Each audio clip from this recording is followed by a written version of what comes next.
late la historia, nace la vocación. Historias con pulso.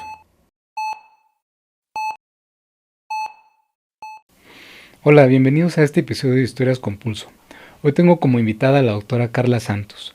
La doctora es especialista en pediatría, en cirugía pediátrica y tiene una alta especialidad en cirugía colorectal en niños. Ha recibido decenas de reconocimientos y se graduó con mención honorífica de la Facultad de Medicina y del doctorado en Ciencias Médicas. Con más de 30 participaciones en publicaciones en revistas científicas, actualmente es jefa del Departamento de Cirugía General del Instituto Nacional de Pediatría y profesora titular del Diplomado de Cirugía Colorectal en el mismo instituto. Además, madre de 2 grandiosos niños. Te invito a escuchar esta fascinante entrevista donde hablamos sobre vocación, disciplina, perseverancia, empatía y que nos deja un gran sabor de boca. Doctora Carla, muchas gracias por aceptar la invitación. Gracias, Luis, por invitarme. Realmente no sabía cómo era esto, pero gracias. Bueno, me gustaría comenzar preguntándole cómo veía la doctora Carla a los doctores antes de ser médicos. ¿Cómo los veía cuando era niña? Ok. Nunca tuve un acercamiento en realidad a un hospital. Yo soy nací en la Ciudad de México, pero crecí en un pueblo muy pequeño. Y realmente te puedo decir que mi primer acercamiento a los doctores en realidad es cuando yo tengo una colecistitis que se complica, litiásica, y se complica con una pancreatitis, y hago un pseudoquiste de páncreas, y bueno, pasa un periodo como muy grave, y entonces pues voy a hospitales. Yo soy chiapaneca y entonces recorro varias instancias y pues traigo una bola, pero no saben qué es esa bola. Y esos son como los primeros acercamientos, hasta que llega un cirujano que se sienta y les platica de pe a pa a mis papás perfecto de qué se trata un pseudoquiste de páncreas, qué es lo que tengo, por qué lo tengo, y cuadra perfectamente con toda la evolución clínica que había tenido, ¿no? Entonces, bueno, pues admiro mucho a esta persona, se me hace como muy humana y me encanta. Y obviamente paso mucho tiempo en hospital porque era un tiempo en donde no había parenteral, yo había bajado muchísimo de peso y entonces me ponían unos aminoácidos y entonces empiezo a ver cómo es como toda la vida hospitalaria, y es muy linda y me encanta y eso creo que es mi primer acercamiento a los médicos en realidad, ¿no? ¿Qué edad tenía? 15. ¿Cómo cuánto tiempo duró hospitalizada? Como 1 mes y medio. Sí, Okay. mucho. Para ese entonces, para un pseudoquiste, ¿no? Y sí. Cuando salió del hospital, ¿ya iba con esa chispa de decir, esto es lo que quiero hacer? Sí, justamente ya estaba en la prepa y entonces era el momento de elegir hacia qué tronco te ibas a ir de la preparatoria. Tengo una familia como muy artística, entonces me encantaba a mí el dibujo y yo pensaba que iba a ser diseñadora gráfica, y en ese momento agarré ciencias naturales y me cambié de área. Y bueno, en ese momento creo que dije, bueno, esto es para mí. Wow. Sí. Y además de lo artístico, también sabemos que practicaba mucho básquetbol.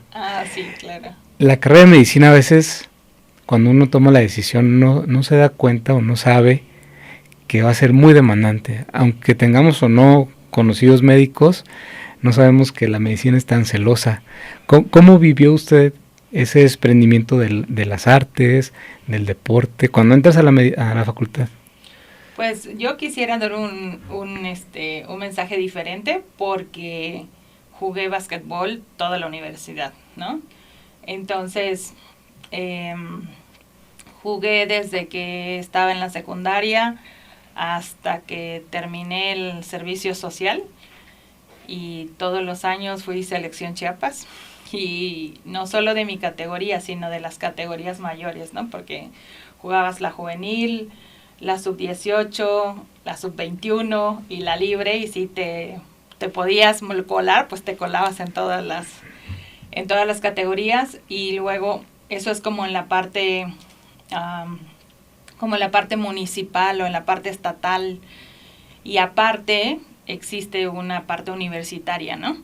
Entonces, yo creo que sí se puede, ¿no? Creo que es cuestión de, obviamente mis amigos creo que me recuerdan estudiando en la última grada del auditorio, hasta que el entrenador nos decía ya, pues bajábamos corriendo, ¿no? Pero creo que es algo que se puede compaginar bien. Creo que tienes que cortar tus tiempos, pues, de recreos o de fiesta, ¿no? Porque lo ocupa. Y yo creo que es una invitación a muchas veces sí se puede. Digo, la residencia, las cosas van cambiando y van siendo más difícil. Y ya después con mis hijos, sobre todo entre el 1 y el 2, volví a retomar jugar y pues lo que bien se aprende no se olvida. Digo, la condición no es lo mismo, ¿no? Sí. Creo que usted es el ejemplo perfecto porque pues se graduó con mención honorífica y siguió practicando el deporte, ¿no? Y concuerdo en que a veces no es cuestión de falta de tiempo, sino de prioridades, ¿verdad? Sí, correcto. ¿Y hubo algún momento difícil en la carrera donde a lo mejor no le fue tan bien y dudara si eso era para usted? ¿O fue muy determinante siempre y siempre le fue bien? No, siempre me gustó. O sea, como que cada semestre era un reto nuevo, ¿no? O sea, yo decía, iba a ser la mejor en euro y así, ¿no? Subsecuente.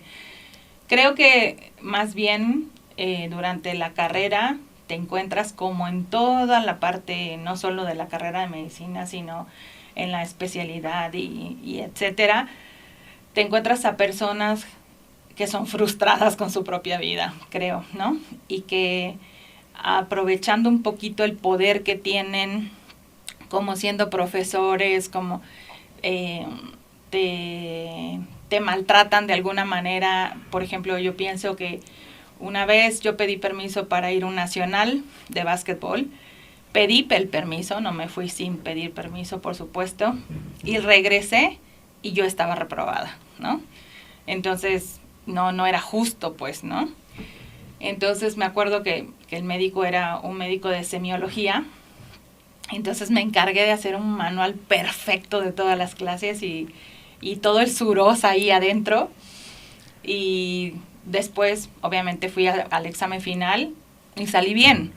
Pero además regalé el manual a toda la universidad, ¿no? Entonces dije, nadie le vuelve a pasar, porque además era súper estricto, pero un estricto, no estricto, era como malo, ¿no? Como con maldad. Y dices, no, aquí estás para aprender, no para, ¿no? Obviamente fui a la dirección y que porque había hecho un manual prácticamente con sus clases, porque no era justo, ¿no? Creo que el conocimiento se tiene que dar y se tiene que dar en todos los niveles, ¿no? Y en todos, desde la parte preuniversitaria hasta la parte de posgrado. Tengo yo un lema y pienso, sobre todo cuando somos súper poquitos especialistas de colon y recto, en que a veces tienes el miedo de no dar el conocimiento porque piensas que te van a ganar el trabajo, ¿sí? Y eso no es cierto, ¿sí? En general ganas más trabajo, ¿no? Y eso es como algo que yo he visto. Y obviamente fue muy chistoso porque las siguientes generaciones llegaban a mi salón y me decían, ¿quién es Carla? ¿No? Y yo soy, eres la del manual, ¿no? Pero surgió, pues, vaya, yo creo que eso fue lo único que dije, oye, ¿por qué pasa esto en la universidad, no? Pero no, la carrera sí me gustaba mucho. Y el deporte, ¿qué principios te dejó para seguir o para aplicar en medicina? Bueno, yo creo que eso sí es un punto muy fundamental porque primero el deporte agrupa muchas personas afines, ¿no? Y cuando estás en una etapa de adolescencia donde eres muy vulnerable a muchas cosas, yo tengo unos padres muy jóvenes, son muy buenos, pero eran muy jóvenes y muy inexpertos en un adolescente. Entonces creo, en ese tiempo mis papás se divorciaron, no estaban tan bien las cosas, como que no tenías tanta orientación. Son muy buenos, cabe mencionar, son lindísimos, pero no estábamos, ellos son jóvenes y como que no tenían tanta experiencia en un adolescente. Entonces nos integramos muchas niñas con muchos problemas en casa, ¿sí? Y éramos nuestra red de apoyo mayor. Y entonces sabíamos que teníamos que estudiar porque era la manera en la que íbamos a vivir, ¿sí? O sea, nuestras familias no tenían dinero suficiente como para, no estudies, hija, ¿no? Entonces, cuando tú vas a jugar básquetbol no te dicen empieza el entrenamiento y si te sientes cansada te sientas, no, terminas. O sea, entonces creo que esa situación de querer determinar lo que empiezas es algo muy importante, que te deja el deporte y que te ayuda mucho en medicina y el compañerismo. Yo creo que, o sea, tengo muy buenas amigas en todos los niveles, en la carrera, pero mis amigas del básquetbol son mi familia todavía, ¿no? Sí. Y además de ese blindaje que nos da el deporte para los jóvenes, ¿qué otras estrategias, ahora que usted es mamá, está aplicando con sus hijos para cuidarlos a veces de malas influencias o compañías que no son tan buenas o distraerse en actividades que no edifican? Eh, bueno, yo creo que tiene que ver con las amistades, con las que te juntas, con las... mis hijos han probado hacer taekwondo y, por ejemplo, han nadado desde que tienen 2 años. Yo les veo mucho potencial para nadar, pero ellos no, aún no se lo creen, ¿no? Entonces, yo creo que es la constancia, ¿no?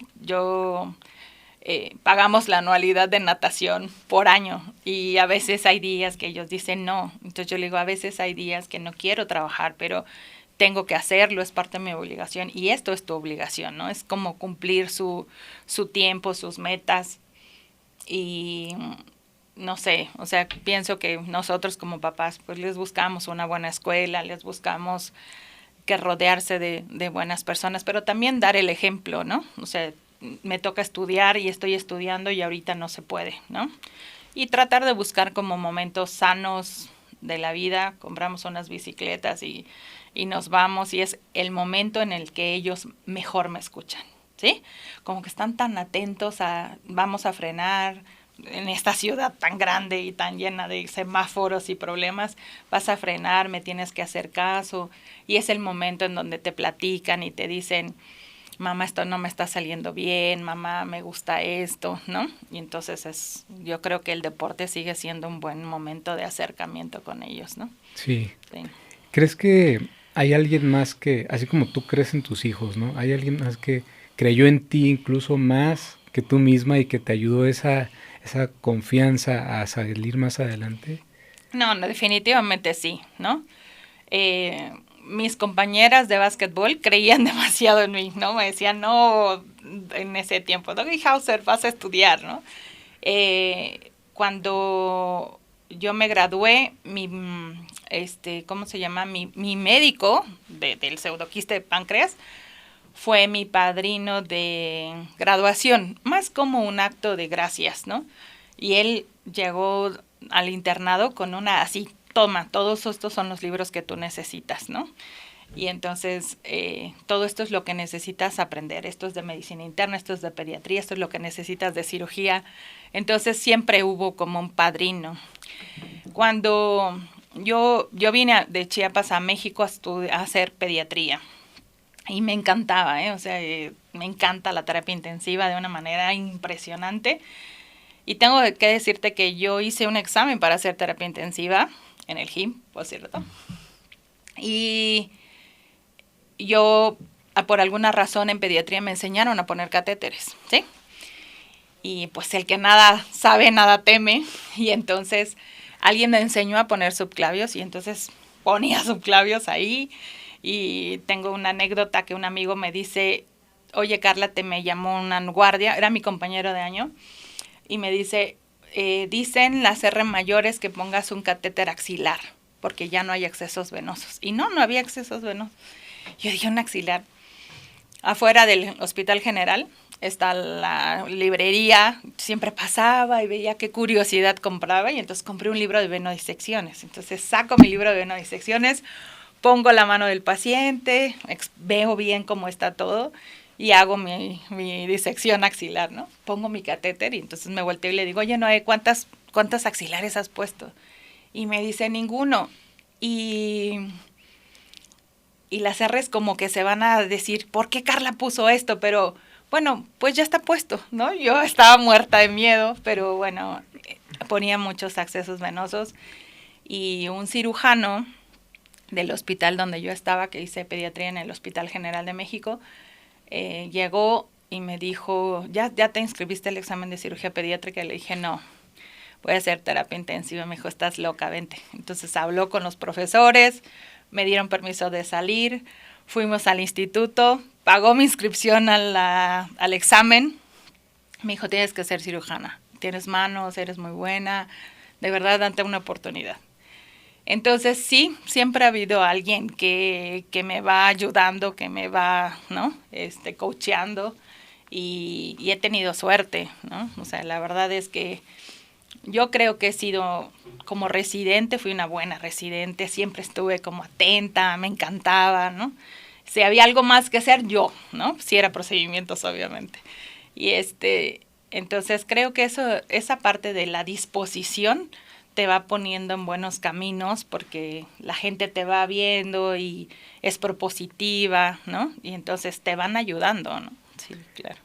Estoy de acuerdo porque creo que más que suerte, o como dicen, la suerte encuentra al que está listo, ¿no? Al que está preparado. Sí. Si tienes buena disposición, o si te has preparado como tú leyendo, pues te va a tocar la suerte, ¿no? Sí.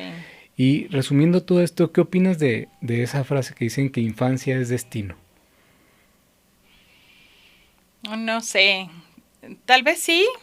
O sea, yo creo que la infancia tiene que ver mucho en tu vida, pero yo creo que como que a todos, bueno, como que nosotros deberíamos poderle decir a todos los niños que pueden, ¿no? Para que puedan. A veces no son las mejores condiciones en las que uno está de pequeño, pero sí se puede, ¿no? O sea, creo que sí se puede todo, ¿no? No, nunca encontré como un limitante. Mi madre dice que yo soy paciente del IMPER cuando nací porque mi mamá estaba en un programa de partos de adolescentes, ¿sí? Mi mamá era una adolescente y entonces grabaron un programa de parto psicoprofiláctico, ¿no? Y entonces parte es que tomaba una terapia psicológica y ella decía que porque me hablaba de bebé y me decía, siempre puedes, tú vas a poder, vas a hacer lo que quieras. Entonces, eso de platicar con los bebés desde chiquitos ayuda y que por eso pues somos exitosos o alguna cosa así. Pero bueno, yo creo que sí marca, ¿no? Todo, ¿no? Desde la alimentación, de todo, pero a pesar de que tengas una infancia medio adversa, pues se puede, ¿no? ¿Y tú lo aplicaste a hablarle a tus hijos desde chiquitos? Sí, claro, sí. Uh-huh. Sí, les hablo todo. Les hablaba y les hablo ahora dormidos y les digo, ¿no? Tengo 2 niños con personalidades muy diferentes, pero tengo uno muy sensible, entonces tengo que prepararlo, decirle que el mundo va a estar bien, ¿no? Uh-huh. Sí. Los invito a quedarse, vamos a una pausa y regresamos. Sí. ¿Y cómo viviste esa etapa de venirte de Chiapas a la Ciudad de México? ¿Cuáles fueron los miedos que enfrentaste o más bien los viste como retos? En el servicio social no me tocó ir a hacerlo en una comunidad. En realidad sí tenía una comunidad asignada, pero cuando llegamos hubo como un movimiento de... Los médicos generales se quejaron de que estaban como en comunidades muy aisladas y nosotros teníamos como privilegios de estar en una comunidad más cercana. Entonces los volvieron a asignar y llegaron y estaban en nuestra unidad, pero pues no había dónde más que dormir con un acompañante, entonces nos dieron la oportunidad de reasignarnos a un hospital rural, en donde habían las 6 especialidades o las básicas, digamos, ¿no? Entonces, cuando a nosotros nos reagrupan, vamos 6 a ese hospital. Y uno quería hacer cirugía, y otro quería ser gineco, y otro quería ser cirujano, y otro pediatra. y uno interna. Entonces nos dijimos, bueno, ¿por qué tal en lugar de rotar 2 meses por cada servicio, todos nos echamos nuestro año en lo que queremos y vamos mejores preparados, ¿no? Y entonces a nuestro hospital llegó gente del siglo XXI y entonces pues a mí me gustó esa parte porque ya eras un poquito residente, ¿no? Ya te exigían, te pedían. Entonces creo que gracias a eso nos prepararon mejor y venía, yo creo que la palabra es ansiosa, ¿sí? O sea, tenía ansiedad de ya estar, ¿no? Había hecho mis pijamas, mi ropa, o sea, traía todo y traía, me acuerdo, una caja perfecta de juguetes que coleccionaba para que me acompañaran, ¿no? Entonces, no lo sentí como miedo, lo sentí como con mucho gusto, ¿no? Llegaba la nueva etapa, ¿no? Y entrando ya a la residencia, ¿recuerdas algún momento, sobre todo el primer año que es algo nuevo, muy duro, donde como que dijeras, no sé, que te sintieras ya que has dado demasiado, pero agarraste fuerzas de algún otro lado? Sí, en la etapa de, más que en pediatría, en cirugía. En cirugía, como el primer año, fue muy difícil porque en ese entonces hacíamos guardias AB, 18 meses, y tenías R's que te preguntaban cosas incoherentes o llegaba y decía una residente, sóplame, no te lavaste los dientes. Y tú dices, ¿qué tiene que ver eso, no? O sea, me acabo de levantar de la cama. No me pasó a mí, pero yo veía a mis compañeros. Entonces, como que llega un momento en donde la residencia no solo es aprender la parte de medicina, sino convivir con una serie de personalidades que a veces no son tan sanas mentalmente, ¿no? Entonces llega un momento en el que te cuestionas y dices, a ver si esto es lo que quiero, pero no a costa de mi salud mental, ¿no?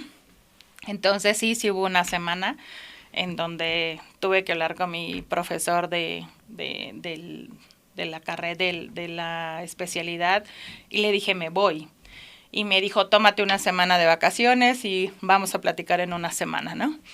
Entonces, en esa semana, pues tu grupo de apoyo, tu red de apoyo dice, no, estás loca, sí puedes, esto es temporal. Y efectivamente es temporal. Hoy pasa mucho tiempo y te encuentras a esos residentes, siguen estando mal de la cabeza, pero tu vida ya pasó y ahora estás bien, ¿no? Entonces, creo que tomar con madurez esta parte de con qué personalidad estoy. Yo veo muchas cosas en Instagram o muchos reels, pero como de personalidades, de psicología, ¿no?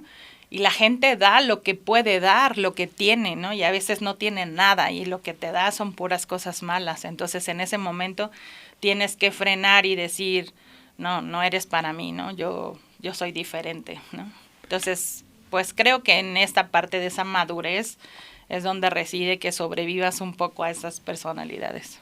Esta parte de la salud mental, pues afortunadamente ha tomado auge en los últimos años y todos nuestros invitados aquí siempre caemos en lo mismo de que ahora es muy importante, ¿no? Que tomemos en cuenta, tú tomaste terapia, has tomado terapia, ¿qué le dirías a los jóvenes que se sienten a veces tristes y no saben con quién hablar? Pues yo creo que no he tomado terapia porque siempre he tenido muy buenos amigos, ¿no? Una de mis mejores amigas es neuróloga, entonces platico mucho con ella, ¿no? Y ella te dice, en esto estás mal, en esto estás bien, ¿no? Es un poco nuestra terapia. Pero ahora ya grande hago plantas, ¿no? Y me encantan y son mi terapia porque yo me escucho hablando con ellas, ¿no? O sea, esto no me gustó, esto, ¿no? Entonces, yo creo que todo mundo tiene que buscar ayuda, ¿no? Y depende qué ayuda necesites, ¿no? Porque depende qué tan platicadora seas, ¿no? Yo creo que siempre platico de lo que no me gusta y he brincado ese punto donde las situaciones son incómodas. Entonces, si hay algo que no me gusta con mi jefe, sí voy y se lo digo. Oye, no me gusta, ¿no? O pienso que la regué en esto, pero podría cambiar esto, pero esto no me gustó, ¿cómo lo modifico, no? Trato que ahora tengo muchos residentes abajo y ellos saben, no soy dulce y cálida, ¿no? Pero siempre los llamo y les digo, a ver, esto no estuvo bien, ¿no? ¿Qué piensas tú? ¿No? Porque lo más importante no es lo que yo piense, es lo que piensa, lo que tú hiciste sobre esto, ¿no? Entonces yo creo que platicar, ¿no? O sea, siempre platicarlo con alguien más. Yo veo ahora muchas generaciones que priorizan esta parte de la salud mental, de su salud física, ¿no? Y eso los ayuda mucho a mediar muchas cosas. Todo hay un límite, ¿no? El límite es que siempre, pues la estrella es el paciente, ¿no? Y sí tengo la clase de spinning pagada ratito, pero mi paciente no está bien, sí, tienes que mediarlo, o sea, escogiste esta carrera porque se supone que te encanta, ¿no? Yo no digo que no te vayas a clases los otros 4 días de la semana, ¿no? Pero si hoy el paciente está grave, tal vez tengas tú algo más que poner, ¿no? Pero yo creo que platicar. Uh-huh. Eso es muy importante. Yo también considero que hay que encontrar el equilibrio porque pues actualmente vemos la otra fase, ¿no? Donde, doctor, es que tengo una boda, ya me tengo que ir. Y como que sí, a los que venimos de generaciones más atrás, nunca nos hubiera tocado esas frases, ¿no? Y además de esta disciplina que había antes, creo que también ha evolucionado mucho el trato hacia las mujeres, porque se ha buscado que no debería haber como diferencia, ¿no? Pero te tocó a ti vivir que hubiera cierto, sobre todo en cirugía, ciertas diferencias entre hombres y mujeres, o ya era algo del pasado. No directamente, no en realidad, porque te puedo decir que tenía adscritos más grandes que sí se veía, ¿sí? O sea, yo preparé pacientes, me sabía el paciente, lo programé, lo traje le tomé los laboratorios, preparé al paciente y llegó un cirujano y me dijo, ¿tú lo vas a operar? Sí. Y pasó fulanito y le dijo, ven, operarlo, ¿no? Esas personas ya no están. Entonces, afortunadamente de mi formación fue 1 o 2 años nada más. Y el resto creo que fue muy parejo en escoger o en el que si te ganabas el procedimiento era tuyo, ¿no? Entonces, no te podría decir que me quejo porque me ha ido bien en el trabajo y en el instituto soy la primera cirujana mujer de adscrita y soy la primera jefe de cirugía. Entonces, yo creo que sí se han dado las oportunidades más o menos parejas, ¿no? Y mis compañeros también fueron muy buenos compañeros, ¿no? O sea, siempre fuimos iguales, ¿no? Sí. Pero viene otra etapa también, cuando estabas embarazada y haciendo la maestría. ¿Eso cómo lo viviste? Sí tuve un profesor que me dijo, ve a parir tu hijo. Pero cuando yo me enteré que estaba embarazada, ya estaba aceptada para la maestría. A mí siempre me ha gustado un poco la investigación. Y entonces, pues yo quería hacer la maestría en ciencias y desde que entré estuve como cazando la oportunidad y hice los exámenes y cuando ya estaba así aceptada, pues una prueba de embarazo positiva. Entonces, la maestría en ciencias tiene 3 materias básicas en el primer semestre, 2 materias en el segundo semestre, básicas. Y además tienes que llevar 6 materias extras. Y tú te las repartes en el primero, segundo, tercer semestre, para que el cuarto se quede como la tesis y ya termines. Entonces dije, bueno, tengo que hacer las 6 materias básicas en el primer semestre, cuando traigo a Pablo en la panza, y termino, y el siguiente semestre pues nada más me quedo con las 2 básicas y tengo que avanzar en mi proyecto de investigación lo más rápido que pueda. Entonces, pues corría, empezaba a las 7 porque tenía muchas clases en el Subiram, entonces a las 7, luego iba al instituto, luego tomaba en siglo XXI, bueno, así. Un día terminé como a las 7 de la noche del Subiram, y salgo y no estaba mi camioneta, ¿no? Se la habían llevado, yo así con una panza de 7 meses ahí corriendo, pues llegué al corralón, por favor, déjeme sacar mi camioneta. Y ya, bueno, entonces fue muy cansado, pasó muy rápido el tiempo. Y el segundo semestre, pues la verdad es que tuve hijos muy tranquilos, muy, muy bien. Tengo que decirte que unas de mis mejores amigas en el instituto son las nutriólogas, ¿sí? Y entonces, ellas parieron 2 o 3 meses antes que yo. Entonces fueron alérgicos a la proteína de la leche de la vaca y les fue fatal a ellas. Y entonces, Carla, tienes que hacer restricción láctea. Entonces yo hice restricción láctea y me cuidé un montón. Y entonces cuando nació el bebé, pues tomó seno materno y suplementé súper poquito con extensamente hidrolizado, y eso hizo que pues tenía un bebé que no lloraba, ¿sí? O sea, un bebé muy feliz, sin cólicos, sin nada de las cosas. Dormía, el primer día que llegamos dormía 6 horas, no, me fue fabuloso, ¿no? Creo que esto es parte de lo que mi mamá dice de programa al bebé, ¿no? Y entonces, pues yo me iba con la mantita esta, los amamantaba, y mientras estaba en la clase, tomando la clase, y sobreviví, ¿no? Creo que se puede. Me tocaron niños muy tranquilos y sanos en realidad, ¿no? Pero pues así hicimos y entonces el tercero y cuarto semestre, pues chocolate, ¿no? Sí, Qué muy bueno, tranquilo. afortunadamente. Sí. Vamos a hacer una pausa, un momentito. No sé si se está metiendo mucho el ruido de la guitarra. ¿No? ¿Todo bien? Ok. Bueno. Ok. Vamos a continuar entonces. Sí. Otra pregunta que me gustaría hacerte es, ¿qué aconsejas a la hora de buscar pareja? Porque creo que es importante saber hacer equipo. No sé, ¿qué le aconsejas a los jóvenes? Bueno, es un tema muy, muy difícil porque yo creo que el amor es diferente en todas las personas, ¿no? Definitivamente. Y creo que no lo buscas, ¿no? En realidad lo encuentras ahí en el camino.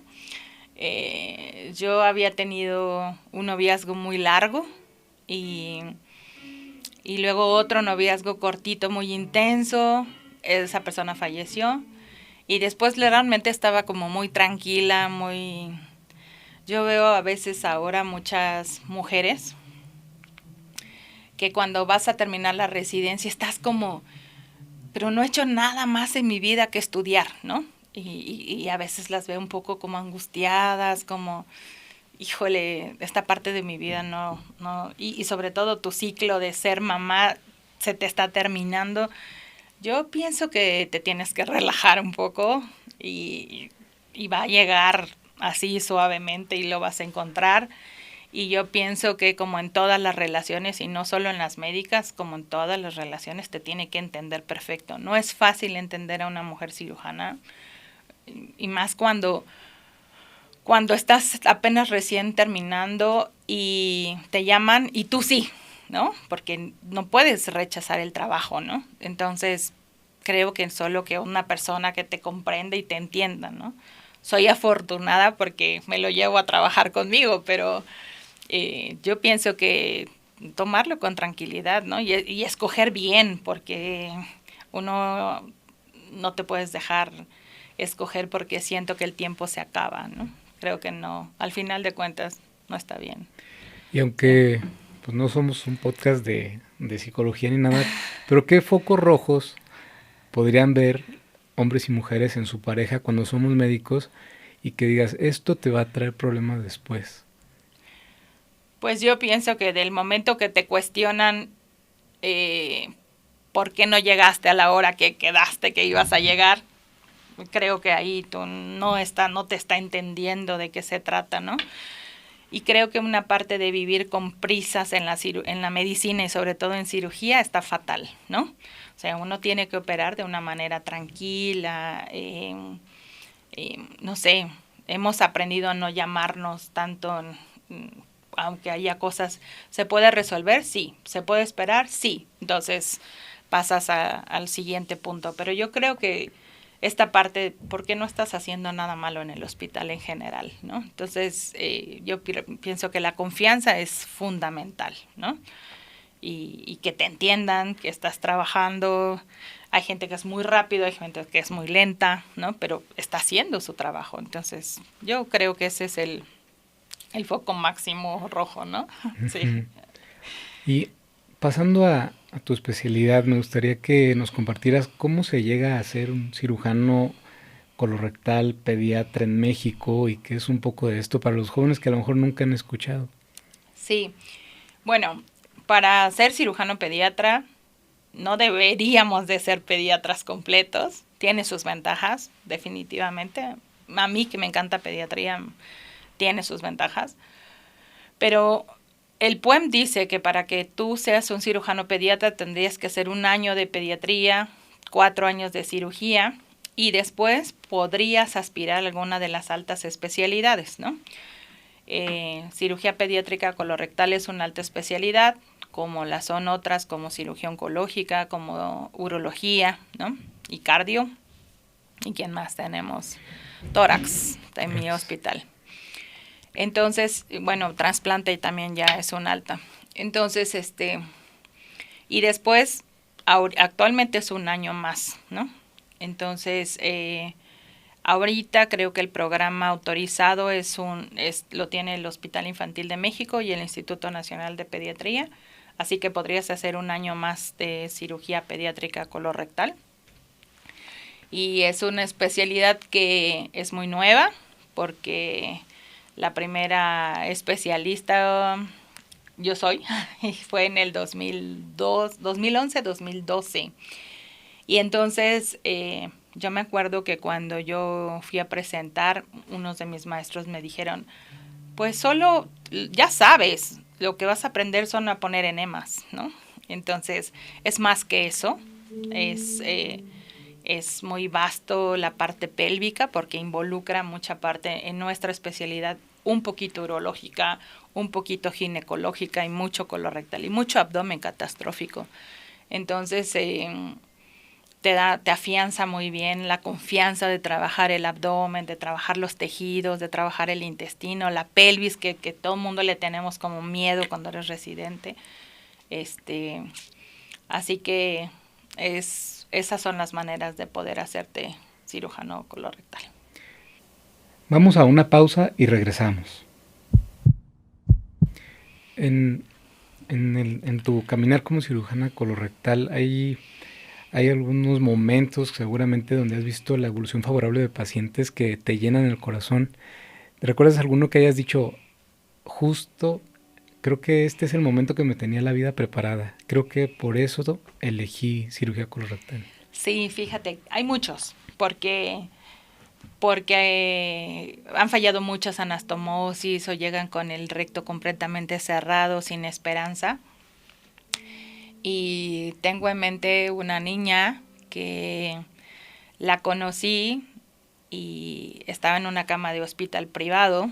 Abro la puerta y era un olor tremendo. Tengo que decirte algo, yo soy cirujana colorectal, pero mi padre tiene un defecto, no huele, ¿sí? Y yo tampoco. O sea, es muy finitos los olores, así muy... Tiene que oler demasiado para que yo huela algo. Y entonces llego, abro la puerta, ni siquiera me deja pasar. Y entonces eh, tenía así, olía podrido, ¿no? Y entonces a mí me llamaron por un absceso sacro y cuando la intento revisar no se deja, la paso a quirófano porque había que drenarlo eso y cuando pongo una sonda urinaria sale materia fecal y cuando reviso la vagina sale materia fecal y trae un globo vesical hasta aquí, ¿no? Entonces en realidad su problema no había sido un Hirschsprung complicado con una estenosis y fístulas, en realidad el problema inicial era una médula anclada. Entonces empezar a trabajar con ella ella tiene como trastornos sensoriales, entonces no es fácil que la puedas tocar despierta. Y la vi en el consultorio la semana pasada, ya no tiene médula anclada, no tiene fístula rectovesical, no tiene fístula rectovaginal. Puse el primer stent rectal en el país, yo creo, para una niña y está funcionando. y me abraza y me dice, no voy a ser doctora, pero gracias. Entonces creo que sí son muchas cosas que la vida me ha dado y que yo siento que ya estoy pagando, ¿no? Entonces sí estoy muy agradecida con eso. Sí, la verdad es que creo que nunca los especialistas como tú que tienen vocación y amor a lo que hacen, no se esperan a veces dónde terminan, ¿no? En los caminos que te va llevando la vida, como dices tú, querías hacer terapia y acabaste en cirugía. ¿Cómo fue que acabaste en cirugía colorectal? Um, Antes había un curso que era como de la sociedad con el Consejo Mexicano de Cirugía, que en realidad no era el consejo, era de la sociedad. Y nos daban una semana antes de terminar la especialidad y te repetían como los temas más importantes. Hepatoblastoma, Hirschsprung, malformaciones anorrectales, como los tops de cada especialidad. Pero además te daban un curso poquito de ética, ¿sí?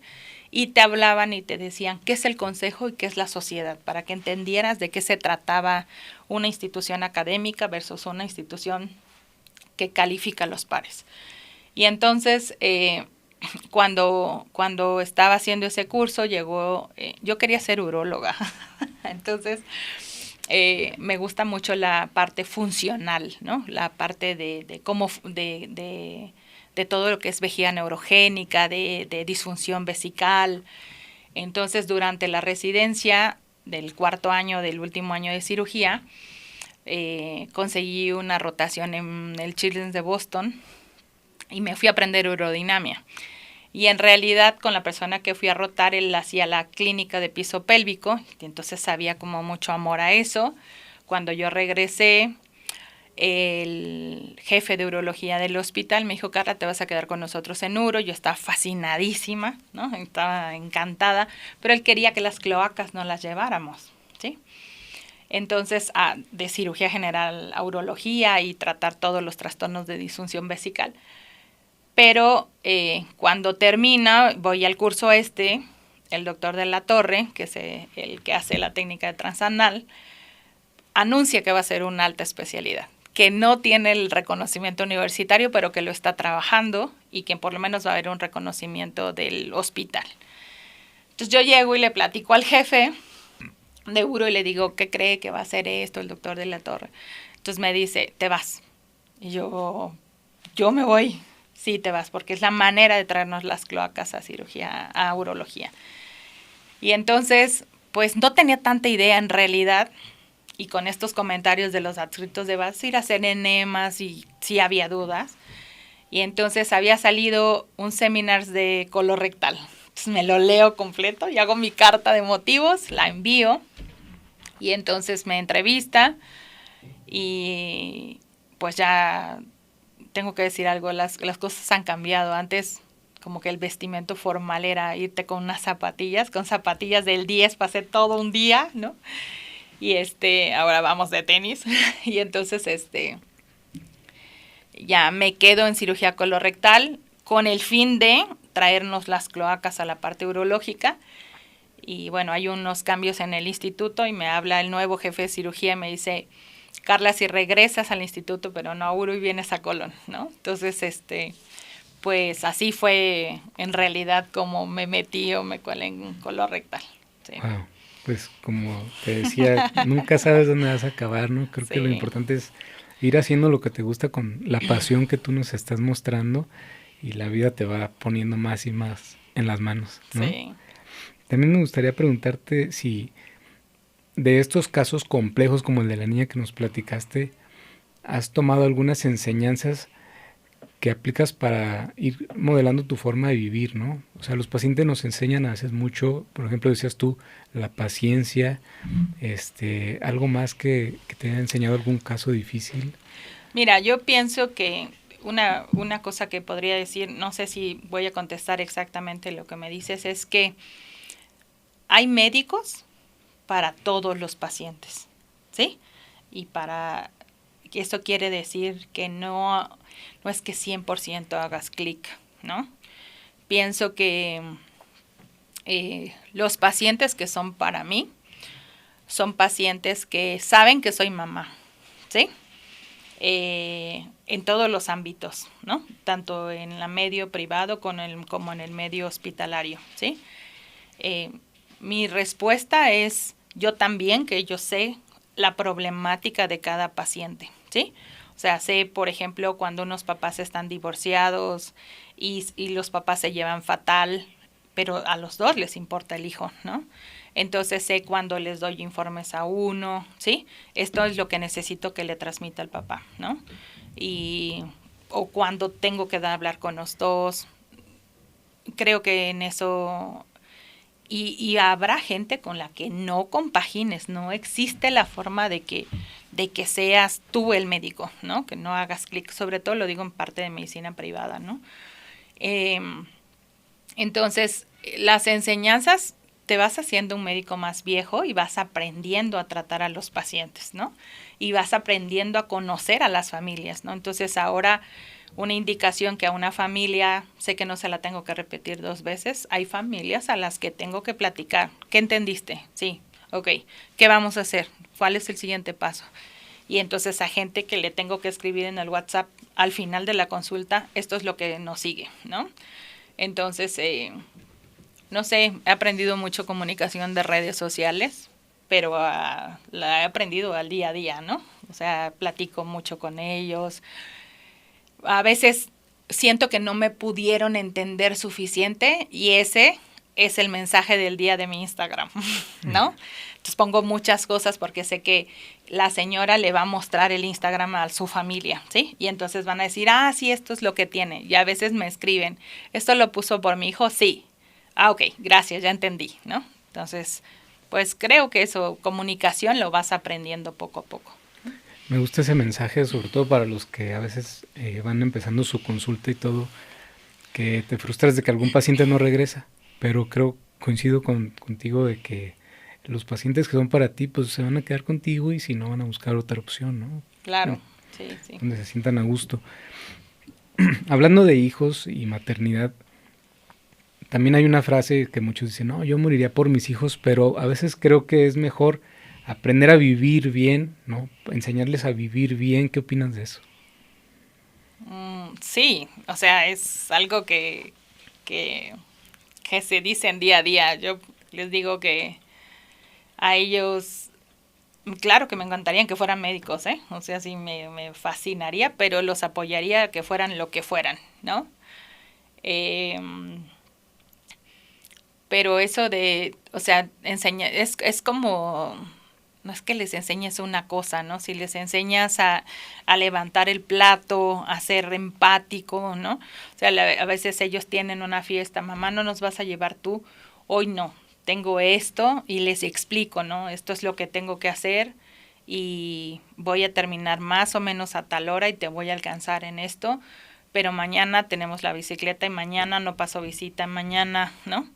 Y entonces creo que ellos van entendiendo. Y hasta ahorita podría decirte que van bien, ¿no? O sea, que les cuento y a veces, aunque son chiquititos, hice una cloaca que estuvo durísima, les hago el dibujo y ahora y separé la vejiga así, ¿no? Y ahora no la abrí por atrás, la vagina, la abrí por adelante y entonces ellos como que van entendiendo y al final yo creo que entienden porque me dicen, mami, ¿estás cansada? Entonces, yo creo que van eso, y eso es como lo que yo digo, a veces hay residentes, tú te encuentras a residentes y dices, es que la educación se mama en casa, ¿no? Y no solo la médica, ¿no? Sino el todo, ¿no?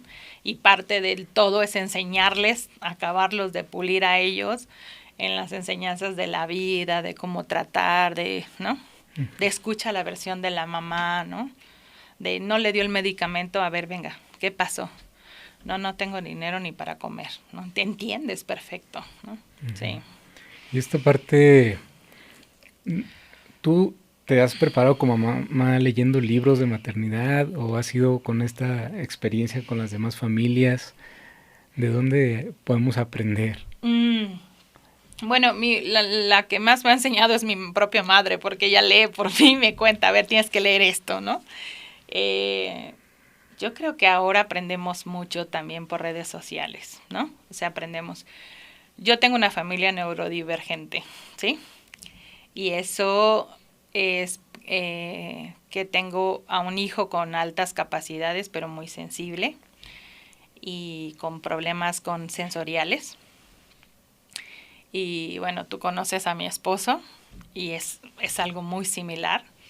Y yo entiendo que lo tengo porque mi amiga es neuróloga y ella, o sea, yo la escucho frecuentemente y entonces, esto tiene Pablo, esto tiene Santi, ¿no?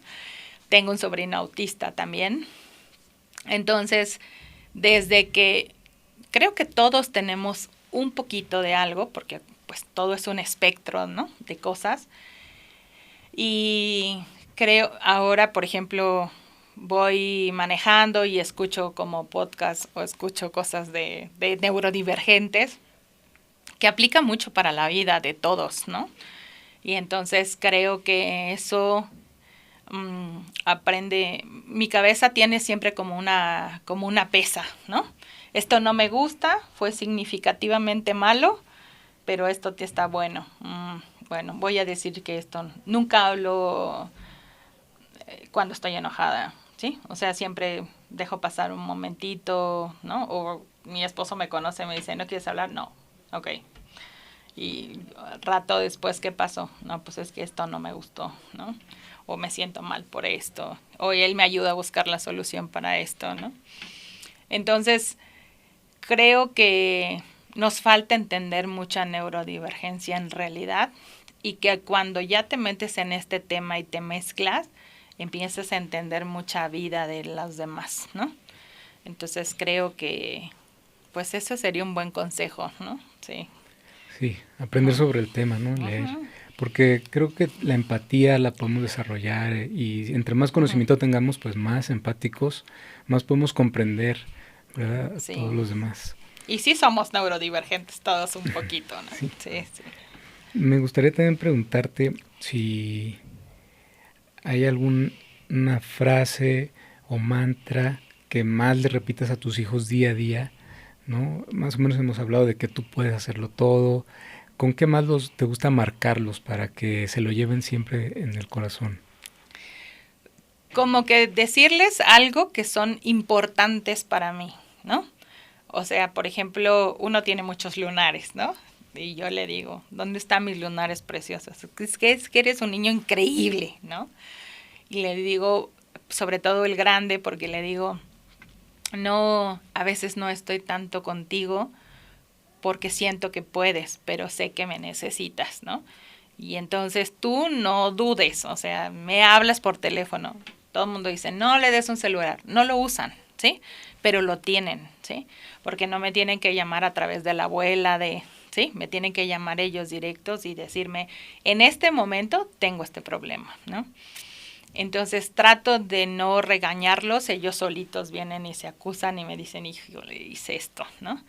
Entonces eso estuvo mal, ¿cómo lo vamos a solucionar? No está bien, ¿no?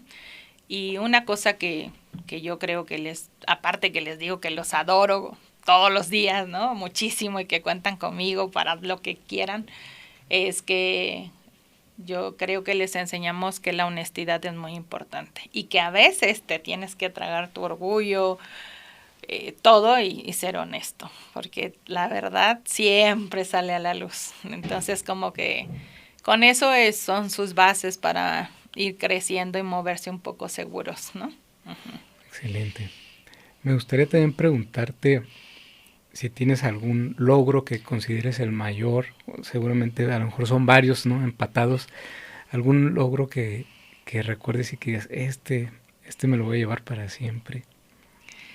No sé, mira, yo les digo, mis amigos siempre me echan porras, pero yo siempre digo algo que sí soy inteligente, o sea, sí, no lo digo con osadía de nada, ¿no? O sea, se me salen las ideas, pero creo que el mayor éxito es que soy constante, ¿sí? Proyecto que termino, que inicio va a terminar, ¿sí?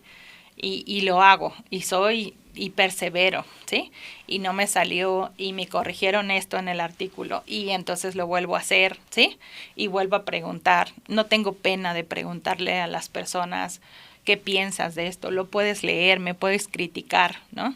Entonces, creo que ser perseverante ha sido como mi lema en general. Eh, no era no era la mejor basquetbolista, pero sí sabía que podía ser la mejor poste para mi equipo, ¿sí? Y que iba a ser la mejor compañera. Entonces creo que eso es en general. Siempre me esforcé, saqué buenas calificaciones, pero no era el uno de mi generación, ¿sí? Pero si hacías un examen, ya estabas graduado por promedio, pero si hacías un trabajo extra, que pudiera ser significativamente bueno, podías jugar para ver si te ganabas la mención. Y todo el mundo decía, no, ya, tenemos la calificación, vámonos, ¿no? Y yo decía, mi papá es hipertenso, yo decía, no, es que yo voy a ser la mejor de hipertensión, ¿sí? Entonces me sabía, y yo creo que me sé todavía los antihipertensivos perfecto, ¿no? Entonces hice mi trabajo, entonces creo que no hay uno, en realidad es ser perseverante, ¿no? Como dices, a veces en la escala del ranking, de X ranking, no sales como el primer lugar, pero eso no significa que no hayas alcanzado el éxito. ¿Cómo defines tu éxito? Pues yo creo que la parte exitosa de tu vida, de ser exitoso, es que tú creas que eres exitoso, que eres feliz, ¿no? Porque no recuerdo, pero sí hubo un tiempo en mi vida que tuve depresión. No tomé nada, no fui porque no tenía los recursos para hacerlo. Pero pienso que ser feliz, ser congruente con lo que tú vas a hacer en el día a día para ganarte la vida, pero con lo que vives en casa, ¿no? Creo que eso es como realmente ser exitoso. Llegar a un congreso y no que te admiren por tus logros profesionales, sino también de por vida, que llegues y te encuentres buenos amigos, te vas a echar una carne, ¿no? Asada buena, ¿no? Yo creo que te encuentres un paciente y que digas, ay, sí lo ayudé, pues no fue solo eso. Yo creo que la vida no es solo es dinero en realidad. Entonces creo que pueda abrazar a mi mamá y que me lleve bien con ella, ¿no? Entonces creo que es como un conjunto de cosas, eso realmente de la palabra de ser exitoso, ¿no? Sí. Bueno, vamos a un corte y regresamos. Y recordando un poco al doctor que te ayudó cuando tuviste el quiste pancreático y todo eso, él fungió como mentor también. ¿Has tenido más mentores a lo largo de tu vida? Además de que ya nos platicaste que ha habido gente que como que te da ese empujón extra en momentos clave, pero como mentorías más, un poquito más prolongadas. Bueno, se llama Pablo Lezama. Mira, una de las cosas que yo pienso, Pablo es mi esposo para los que no lo conozcan, y él es un cirujano muy capaz. Eh, yo pienso que tiene un poquito de esta parte de la neurodivergencia de TDAH, es que él es impulsivo operando, ¿sí? Y hasta que esto está perfecto, ¿no? Y pule los detalles. Y entonces, eh, él me ha enseñado muchas cosas y yo te hubiera dicho que la jefatura de cirugía pediátrica no la hubiera agarrado si no hubiera tenido otros 10 años de entrenamiento privado con él, ¿no? Porque me siento capaz, no hubiera agarrado una jefatura nunca si no me sintiera capaz de que ahorita llega un trauma torácico y no está el cirujano de tórax y no puede entrarlo a operar, ¿sí? O llegó un trauma hepático y no puede hacer una hepatectomía, ¿sí? Entonces creo que esa parte de esa seguridad fuera de la parte colorectal me la ha dado Pablo, ¿no? Eh, Así que, pues sí, es como un mentor, ¿no? Sí me ha ayudado un montón. Y siempre he tenido como, bueno, mi maestro de colorectal se llama Luis de la Torre y es un tipazo, la verdad.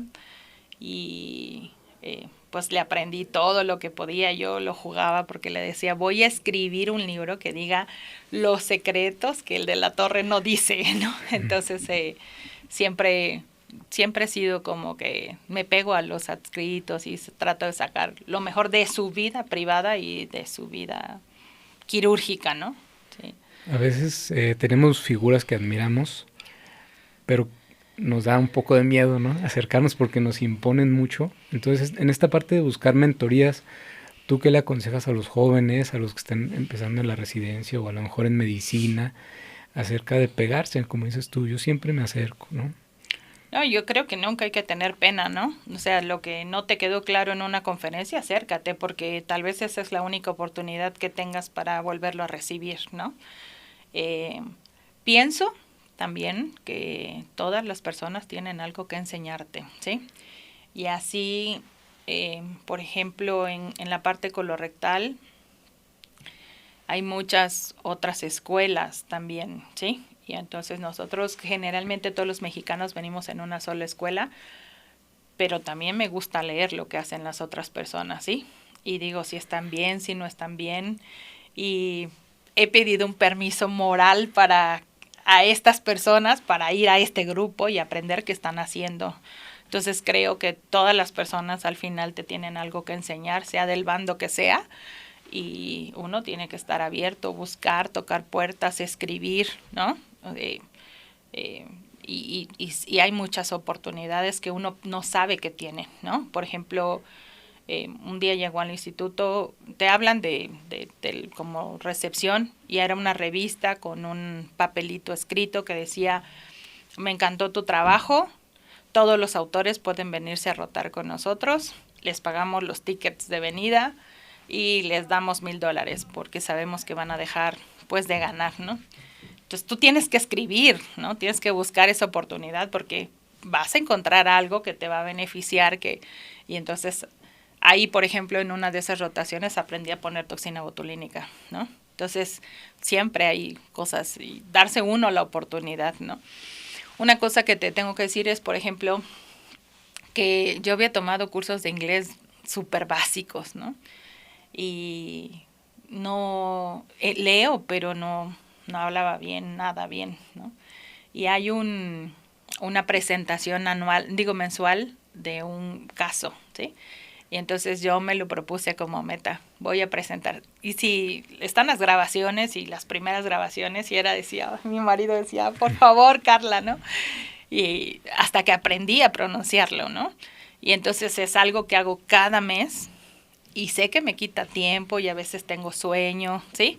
Pero sé que cuando llegue el momento esas cosas me sirven en realidad, ¿no? Y es como algo de tu superación porque no te lo está pidiendo nadie, ¿no? Pero ahora voy a un congreso fuera de México y, eres la del colorectal, eres la de México, ¿no? Entonces, mi hospital, es que quiero ir a rotar a ese hospital, ¿no? Entonces, yo pienso que siempre es darse la oportunidad, no tener pena, ¿no? Sí. ¿Qué otras estrategias de crecimiento personal empleas en tu vida o le sugerirías a los jóvenes, ¿no? Porque esta parte de enfrentarte a los retos, a los miedos o a lo diferente, pues es una de ellas, pero alguna otras que practiques. No, yo pienso que terminar lo que empiezas, eso es muy importante, ¿no? O sea, sí tienes que decir, proponerte, ¿no? Hacer las cosas, porque no empezar y dejar las cosas a medias y no y empezar otro proyecto no habla bien de ti, nunca lo ha hablado, ¿no? Entonces, creo que, no sé, mis compañeros, mis adscritos decían, yo les preguntaba, ¿no? ¿Por qué creen? Es que Carla es muy buena residente, ¿por qué cree que soy una buena residente? ¿No? Y entonces me decían, porque si te pido una sala, la consigues, ¿sí? Pero no era conseguir una sala a la brava, ¿no? Era, tiene esto, por favor, y ya le hice esto, ya le crucé, ya le traje, ya, ¿no? Ya lo tengo aquí, ¿no? Entonces, yo, no sé, perseverancia creo que es una palabra muy importante. Actitud, ¿no? Y estábamos tocando este tema de la docencia y creo que el médico siempre es un docente, ¿no? Siempre tienes a alguien al que le puedes enseñar algo más. ¿Cuál es tu concepto de docencia? ¿Cómo la vives? Esa es una pregunta difícil porque no soy tan buen docente, o sí soy buen docente, no lo sé, porque enseño todo lo que tengo. Creo que eso es una de las cosas más importantes y he visto a muchos amigos míos, sobre todo colorectales, que no enseñan todo lo que tienen por... Y yo siento que es por ese miedito de me va a quitar trabajo, pero pienso que entre más enseñas, más trabajo tienes. Eso es una. La otra, mi manera en el quirófano no es muy linda, ¿sí? O sea, soy muy seria tal vez y muy determinante. Eso no se hace así, ¿sí? O sea, ves las consecuencias de no una preparación intestinal, ¿no? O sea, es porque no tienes la vida en las manos de alguien que no es importante, ¿no? Es el todo de una familia, ¿no? Entonces creo que enseño mucha responsabilidad. Eso es una de las cosas más importantes que enseño. Mm, creo que soy hábil, ¿sí? Entonces, pero creo que la habilidad se hace, ¿sí? Y que la puedes hacer. Entonces, yo les cuento lo que a mí me pasó, cómo empecé, ¿no? Entonces, y ya será de cada personalidad que lo pueda hacer y que diga, sí, ¿no? O sea, voy a eso. Hago mucha preparación fuera del paciente, ¿sí? O sea, hago talleres de anastomosis intestinales, me gusta enseñar, porque es un momentito sin esa tensión del quirófano, en donde puedes decir, ese punto no está bien, este punto sí está bien. No también te lo digo que no fuimos hace poco a un curso de hacer un transanal aquí a Uruguay, y les decía, para hacer un suave, una técnica, tienes que tener el dedo atrás, si no, no puedes. Es que el dedo, te está fallando el dedo, ¿no? O sea, no de una manera suavecita, sino de verdad, es importante, ¿sí? Entonces, los alumnos aprenden todo, aprenden cómo vives, aprenden cómo eres como padre, cómo eres como pareja, te escuchan todo el tiempo y yo creo que enseñar desde tus errores es muy importante para que ellos ya verán si los repiten, ¿no? Pero yo les digo, a ver, yo me he equivocado en esto, ¿sí? O tengo algo privado y no siento que no voy tan bien y llego al hospital, hay otro cirujano colorectal conmigo y le digo, Nacho, fallé en esto, ¿sí? Esto no me está saliendo bien. Y creo que este es el problema. Digo mis errores completamente siempre porque trato de que a ver si hay más ideas o más cosas y que no los repitas, ¿no? Yo ya te dije eso, no lo hagas así, ¿no? Y a veces los veo y le digo, y dice, sí, sí tenía razón, ¿no? Entonces yo creo que esta parte es mucha imitación, ¿no? En la parte de la cirugía. Y yo lo que sí les digo es, no puedes llegar a una cirugía pélvica sin saber anatomía, ¿no? Ese sí está tu libro y apréndetela, ¿no?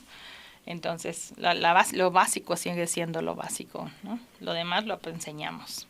Creo que, bueno, como médicos, pues no podemos darnos el lujo, ¿no? de fallar, o sea, tenemos que exigirnos el 100% porque aún exigiéndotelo a veces, pues las cosas no salen tan bien como esperas.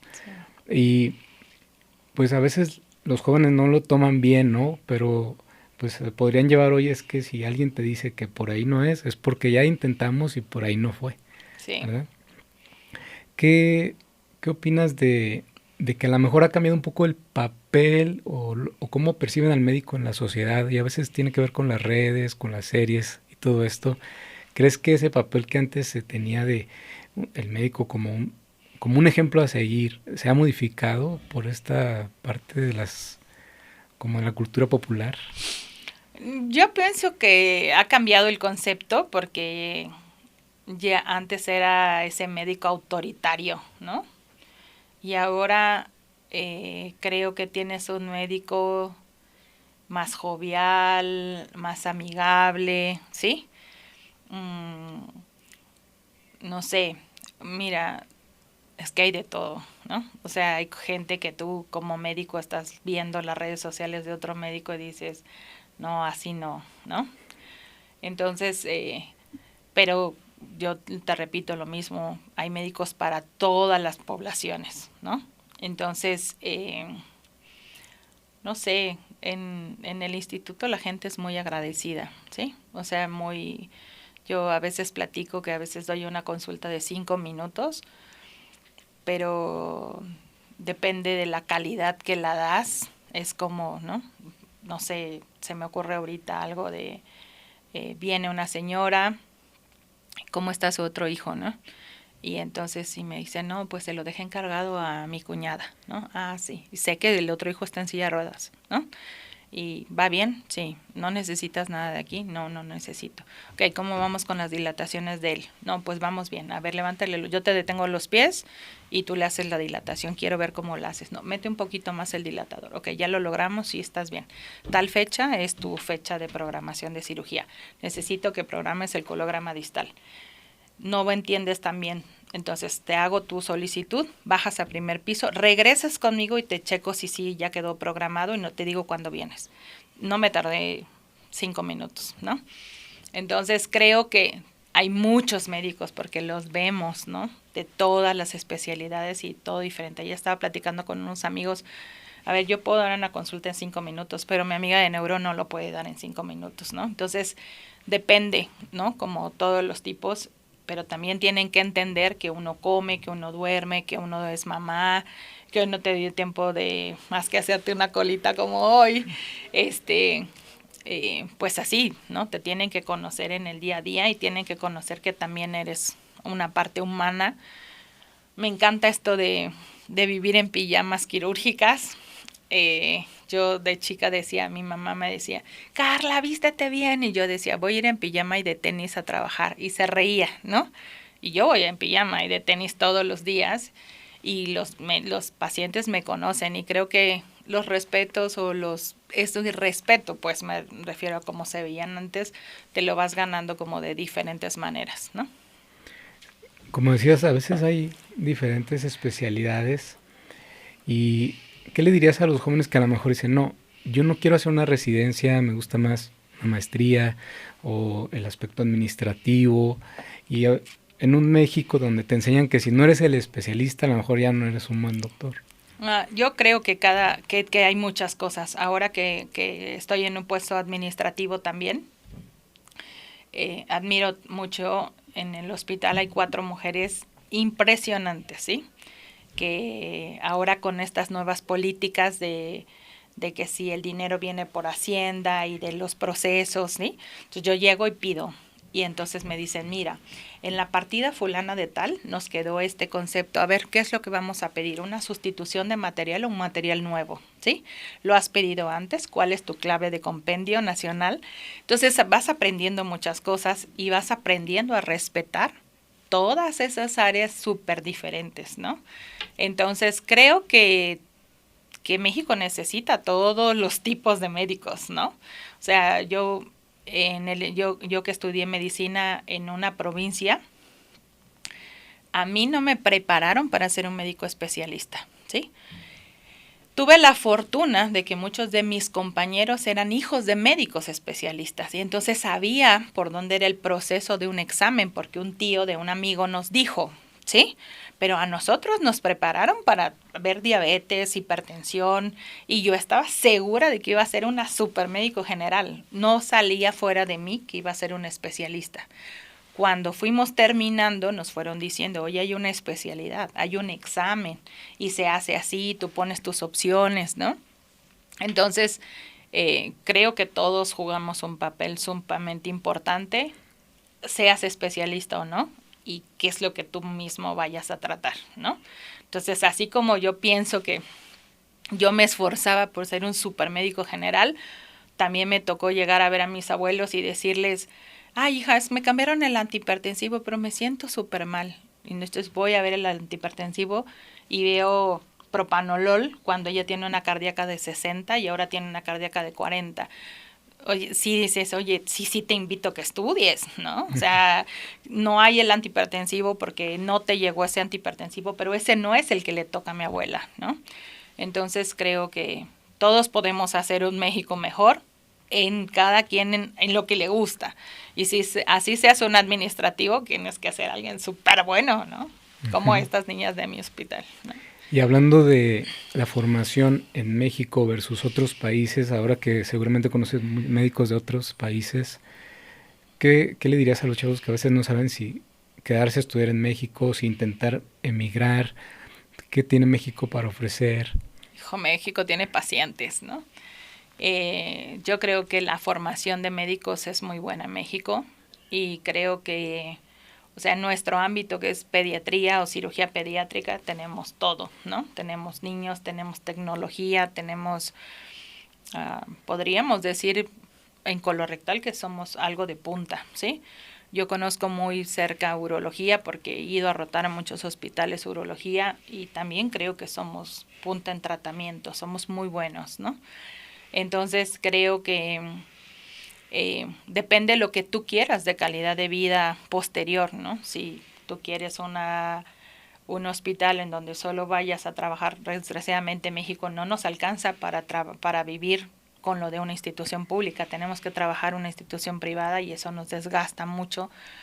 Pero si tú quisieras, por ejemplo, irte a Estados Unidos y solo tener un trabajo que sea como una mezcla entre un público y un privado, donde tú tomes un sueldo bueno y te alcance para vivir, está perfecto, pero yo necesito el calor latino de mi familia, ¿no? Esto me gusta, soy amiguera, me gusta platicar, entonces tal vez no lo tendría ya y no es no es tan una opción para mí, ¿no? Pero tal vez soy una persona solitaria que sí me importa muchísimo solo ir a una institución y trabajar, tírale, ¿no? Pero creo que la formación de México es extraordinaria. Y para los jóvenes que a veces les da miedo aspirar a más porque estudiaron en una escuela pública y creen que están detrás de los demás, ¿qué les diría sobre ese Pues mito? mira, yo cuando yo terminé medicina, conocí a gente de escuelas privadas y con unos conceptos de medicina que decía, yo solita dudaba, ¿será que mi libro no estaba? ¿No? Y decías, pero eso no se trata así, claro que no se trata así. Entonces, creo que el conocimiento está en los libros, ¿no? Uno de nuestros profesores tuvo a bien llevarnos a congresos de gastro, al anual de gastro, y nos enseñó a ver un congreso como de diferente manera y decir, oye, yo puedo presentar un trabajo. O sea, yo vi este paciente y pues sí se puede, ¿no? Entonces, creo que el exponerte a congresos, a rotaciones, te hace calarte cómo vas, ¿no? Cómo está haciendo tu formación. Creo que aún hay escuelas públicas muy buenas. A mí me gustaría mucho que mis hijos estudiaran en una escuela pública, no solo por lo que implica económicamente, sino porque pienso, en medicina se necesita un poco de barrio también, ¿no? De saber si no tienes esto, cómo lo puedes resolver, ¿no? ¿Y hacia dónde has visto que se perfila respecto a tecnología, inteligencia artificial, la formación de los residentes actualmente? Es sorprendente la inteligencia artificial y lo fácil que puedes tener conceptos, ¿no? Para estudiar. Yo lo veo porque a veces tienes una imagen dudosa y dices, bueno, la voy a subir ahí a ver qué pasa, ¿no? Y tienes buenos conceptos y buenas cosas que te puedes a partir de esa idea estudiar cómo puedes, ¿no? Hacer más cosas y resolver. Creo que la tienen más fácil y creo que se debe de aprovechar, ¿no? Eso es como el general, ¿no? A pesar de eso, ahora yo te puedo decir que estoy en el Consejo Mexicano de Cirugía y yo veo y dices, pero sí está en el libro, ¿sí? O sea, vas manejando y ponte el ATLS, ¿no? Y escucha cómo resolver un trauma, ¿no? Entonces, tal vez no te ha llegado el trauma, pero resuélvelo. Y algo que es un problema del país es que estamos sacando demasiados especialistas y que cada vez si no te expones lo suficiente a todos los casos, no vas a salir con ese background, ¿no? Y estar listo para más cosas, ¿no? ¿Hay algo más que te gustaría que dejara de pasar o pasara en la formación de médicos residentes? Ok, a mí me gustaría que existiera una forma como una currícula y que tú la tengas que cumplir a tu manera, o sea, que nadie te lo tenga que revisar, ¿sí? O sea, yo tengo que cumplir, entrar a 10 funduplicaturas de este tipo, a 2 de este tipo, ¿sí? Y que tú cumplieras, porque en esta parte de priorizar mi salud mental y de irme del hospital, se pierden oportunidades. Por lo menos en el área quirúrgica son muy importantes. Entonces, creo que no puede ser que ahora nosotros, cuando estamos evaluando a personas que no conocemos de la misma especialidad, y tú le preguntas, bueno, tienes una calasia, ¿qué tipo de funduplicatura harías, no? Para todos hay opciones. Pues si me dice anterior, me puede justificar que si siento que si se me va a abrir la calasia, pues le pongo un parche adelante. Pero si la hago posterior, o sea, tienes muchas cosas que contestar, pero es muy triste que te digan no he hecho una funduplicatura, ¿sí? Entonces, creo que necesitamos cubrir un cierto número de procedimientos y cuando estés listo de cumplir esos procedimientos, estás listo para tratar niños, ¿no? ¿Y te ha tocado, o qué aspectos de la inteligencia artificial y de la tecnología nunca van a poder superar el trato humano? No sé, como... O sea, un papá puede subir una placa de radiografía del abdomen porque su hijo está estreñido y le va a dar una serie de recomendaciones, ¿no? Pero creo que lo que no va a sustituir es entender cómo es esa familia, ¿no? Porque si es una familia que todos los días su base es la tortilla más un poquito de frijol, si me dice tienes que comer kiwi, fresas, duraznos, no está fácil, ¿no? Entonces creo que la personalización de la medicina es lo donde todavía nosotros vamos a seguir jugando un papel importante, ¿no? Sí. Como ese trato de, pues sí, alcanzar a ver todo el contexto, ¿no?, de los pacientes, Sí.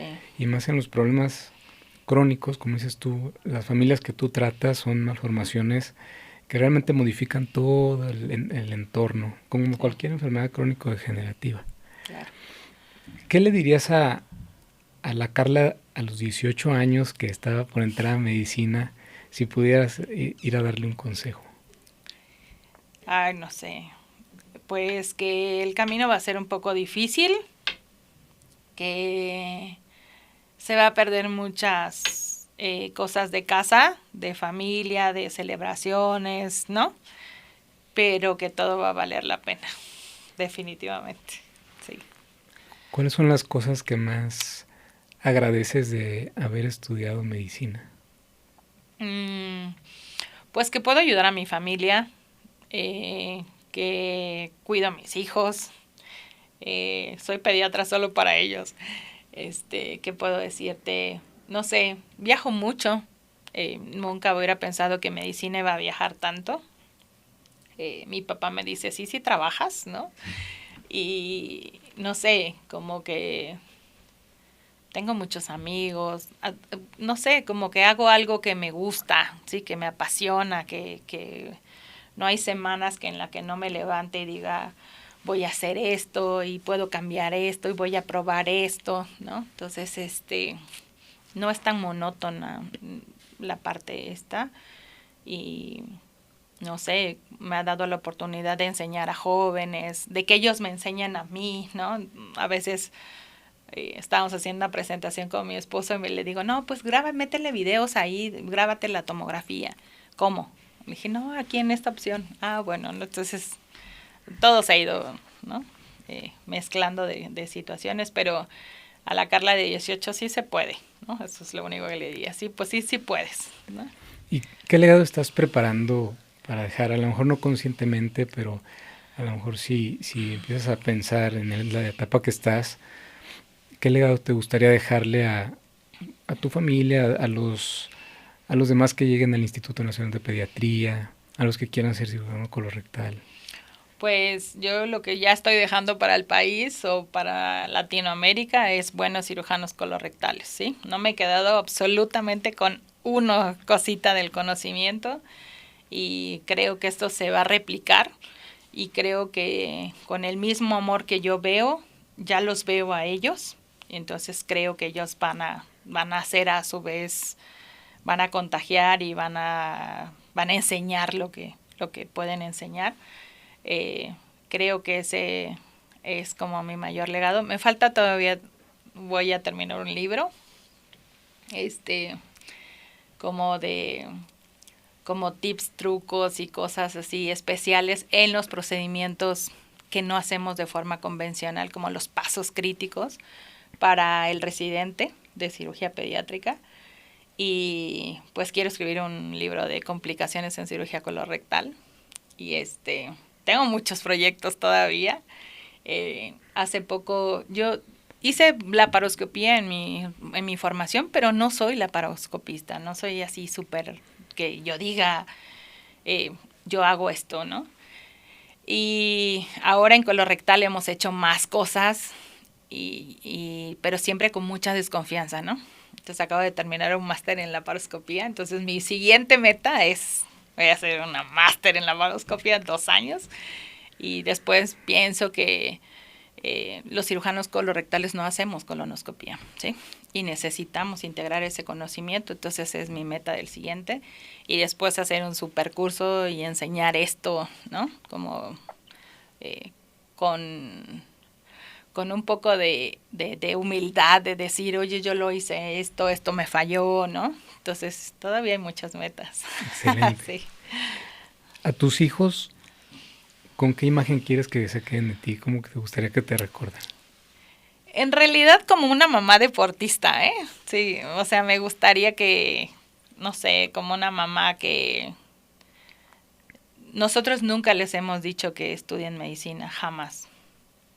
Pero los hemos escuchado, los hemos visto. Por ejemplo, yo veo a mi hijo mayor como le gustaba mucho programación, y de chiquito él solito me dijo, ¿me puedes dar un clic aquí? Sí, hay un curso para programación para niños, pero no puedo estar solo porque pues me pueden robar, ¿no? Entonces, cosas así yo lo veía enfocado a computadoras, y ahora fuimos a un congreso. Estábamos en Argentina, les dijimos encerraditos, nadie les puede hablar, tenemos nuestras tácticas, siempre nos los llevamos de viaje. Te decimos esta clave y nos abres la puerta. Si no, no hay forma que nos abres la puerta. No, sí, mamá. Entonces, estamos como en un auditorio, y le digo a Pablo, mi marido, ¿no son tus hijos los que están allá? Sí, y estaban abrazados de otros doctores, ¿no?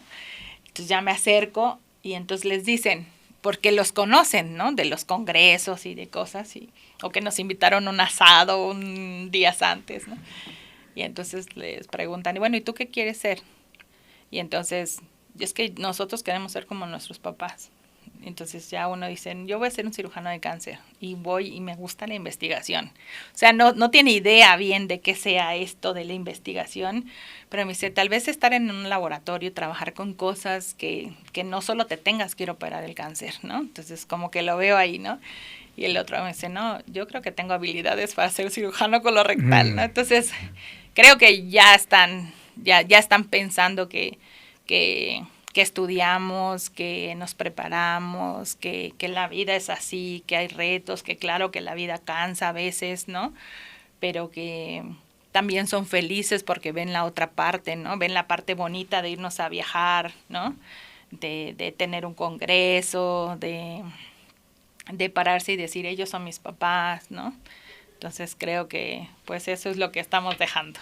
Me parece que esta parte de cuando los hijos quieren imitar a los papás es porque han sabido modular, ¿no?, el trabajo con la vida personal, porque a veces los hijos de médicos viven resentidos por la ausencia de los papás. Sí, yo veo eso frecuente. Tú le preguntas, o mismos médicos dicen, no quiero que sea médico, ¿no?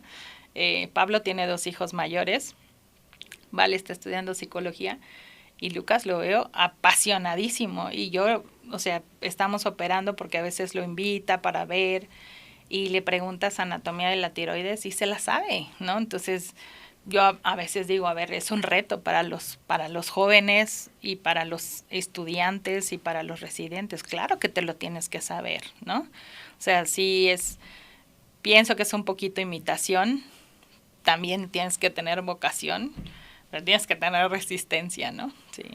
¿Y qué le dirías a los papás de jóvenes que quieren estudiar medicina? A lo mejor ellos no son médicos y dicen, pero ¿cómo lo voy a hacer? ¿Qué vamos a hacer si a lo mejor es caro?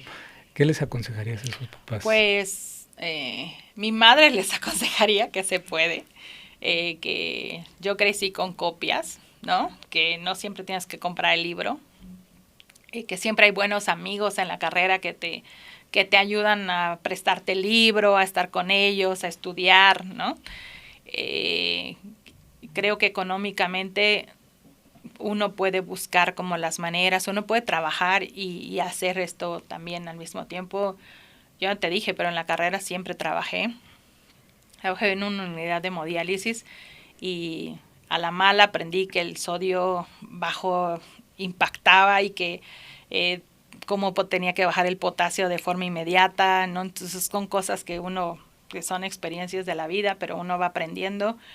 Entonces creo que para todas las formas hay posibilidades que no pensemos que no se puede, sino que siempre hay alguien que te puede escuchar y escuchar tus necesidades y decirle, puedo tomar esta materia más tarde o puedo traerte un trabajo, es que necesito trabajar para sacar esto, ¿no?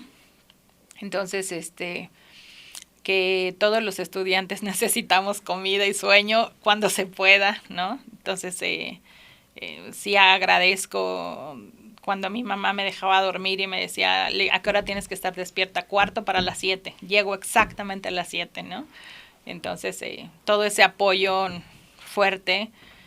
Mis papás estaban divorciados durante la residencia y era muy difícil era dividirte para pasar Navidad y 31, ¿no? Porque uno se sentía y el otro también. Entonces yo decía, ¿quién quiere las guardias de 31 y 24? Se las hago, ¿no? Y obviamente cobraba, ¿no? Mi respectivo.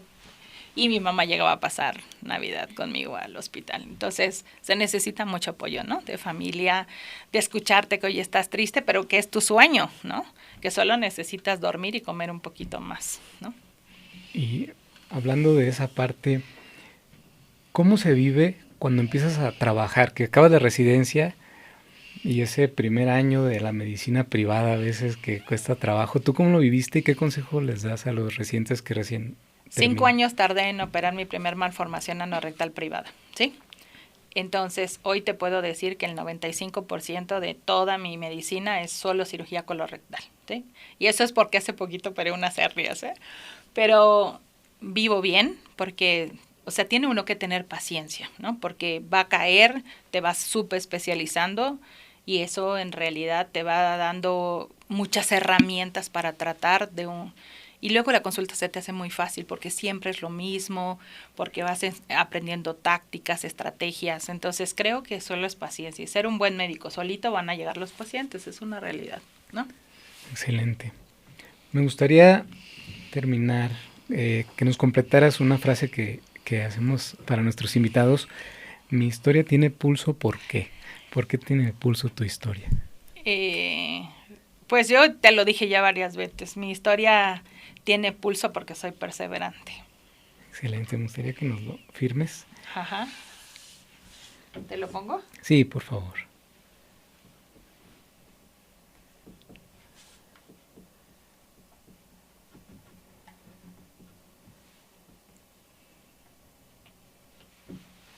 Muchas gracias. Ahí está.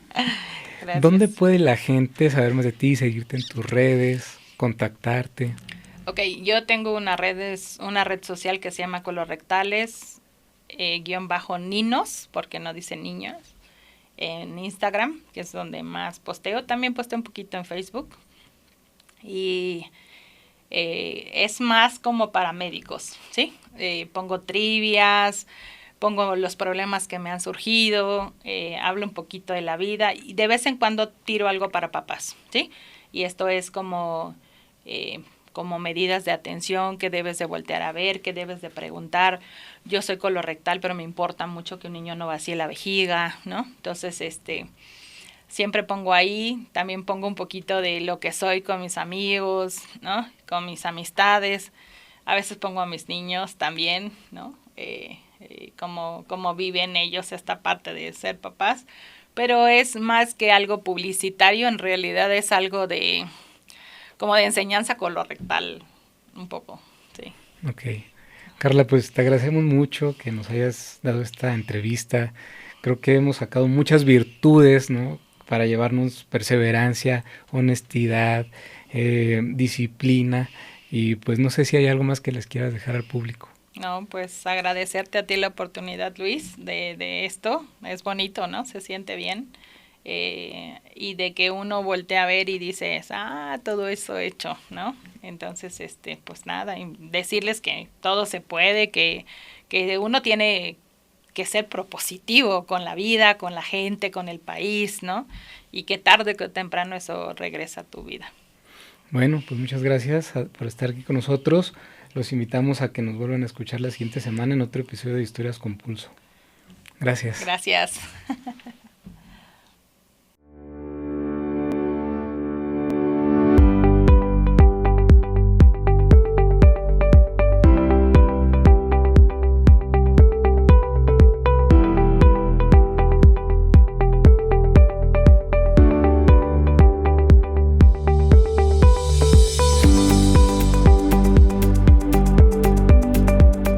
Donde late la historia, nace la vocación.